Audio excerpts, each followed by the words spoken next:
শেরপুরে Roman Catholic খ্রিস্টানদের এই ধর্মপল্লীটি প্রতিষ্ঠিত হয় ১৯৪২ সালে। পর্তুগালের ফাতেমা নগরীর আদলে ৪২ একর জমি জুড়ে স্থাপন করা হয় এই তীর্থস্থানটি, যা ১৯৯৮ সালে ঘোষণা করা হয় ফাতেমা রানীর তীর্থস্থান হিসেবে। সেই থেকে প্রতি বছর অক্টোবর মাসের শেষ বৃহস্পতিবার ও শুক্রবার একটি মূল সুরের ওপর ভিত্তি করে অনুষ্ঠিত হয়ে আসছে দুদিনব্যাপী ফাতেমা রানীর তীর্থ উৎসব।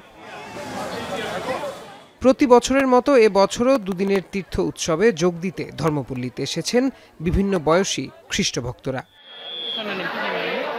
এবছর পুনর্মিলন ও পাপ স্বীকারের মধ্য দিয়ে শুরু হয় কর্মসূচি। হাজারো তীর্থযাত্রী নিজেদের পাপ থেকে মুক্তি পেতে মোমবাতি জ্বালিয়ে আলোর মিছিল নিয়ে উঁচু নিচু পাহাড়ি টিলার ২.৫ কিলোমিটার পাহাড়ি পথ অতিক্রম করে।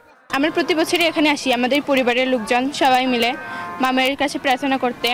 সবারই একটা মনোবাসনা থাকে, সুপ্ত একটা আশা থাকে যে তার কাছে চাওয়ার জন্য। এখানে মা মারিয়ার কৃপায় আমরা অনেক কিছু পেয়েছি। This is my first time at the Baromari pilgrimage and it's an incredibly and beautiful experience. এদিকে তীর্থকে কেন্দ্র করে শতাধিক স্টলে নানা পণ্যের পসরা সাজিয়েছেন ব্যবসায়ীরা। বেচাকেনা ভালো হয় খুশি ক্রেতা ও বিক্রেতারা। ফুল আনছি, অনেক কসমেটিক, খেলনা টেলনা নিয়ে আইছি, মোটামুটি অনেক ভালো বেচাকেনা হইতেছে। বিভিন্ন জিনিস আমাদের পছন্দ হয়, পছন্দ যেগুলো হয় সেগুলো আমরা কিনি। এবারের তীর্থোৎসবে প্রধান অতিথি হিসেবে উপস্থিত ছিলেন পোপের প্রতিনিধি, বাংলাদেশে নিযুক্ত ভ্যাটিকান সিটির রাষ্ট্রদূত। তীর্থোৎসবটি ২৭ বছরের জুবিলি উৎসব হিসেবে পালন হওয়ায় এর গুরুত্ব আরও বৃদ্ধি পেয়েছে বলে জানান ধর্মীয় নেতারা। আর তীর্থ উৎসবকে ঘিরে নিরাপত্তা ও সুশৃঙ্খল পরিবেশ নিশ্চিতে সচেষ্ট রয়েছে জেলা প্রশাসন ও পুলিশ।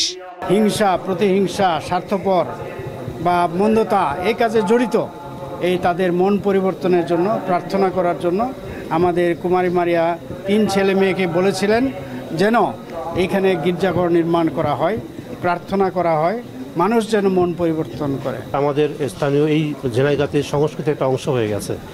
এখানে শুধুমাত্র খ্রিস্টান ধর্মাবলম্বী না, খ্রিস্টান অন্যান্য ধর্মাবলম্বী সবাই সহযোগিতা করে, একসঙ্গে অংশগ্রহণ করে থাকে। এটি আমাদের বাংলাদেশের সাম্প্রদায়িক সম্প্রীতির একটা অনন্য উদাহরণ। শেরপুরের ফাতেমা রানীর তীর্থস্থানটি পর্তুগালের ফাতেমা নগরীর অনুকরণে স্থাপিত হওয়ার পর থেকেই বিশ্বের বিভিন্ন দেশ থেকে খ্রিস্ট তীর্থযাত্রীরা এখানে আসেন পাপ থেকে মুক্তির আশায়।